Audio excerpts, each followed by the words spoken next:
বরিশালের মুলাদি সরকারি কলেজে আধিপত্য বিস্তারকে কেন্দ্র করে ছাত্রদল ও ছাত্র শিবিরের মধ্যে সংঘর্ষের ঘটনা ঘটেছে। বৃহস্পতিবার দুপুরে এই ঘটনায় উভয় পক্ষের অন্তত 10 জন আহত হয়েছেন।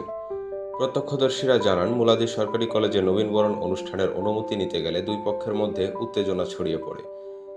এক পর্যায়ে ধাওয়া পাল্টা ধাওয়ার পর সংঘর্ষের রূপ নেয় পরিস্থিতি। এতে মুলাদি থানার শিবির সভাপতি মোহাম্মদ হামিম সহ কমপক্ষে 10 জন আহত হন।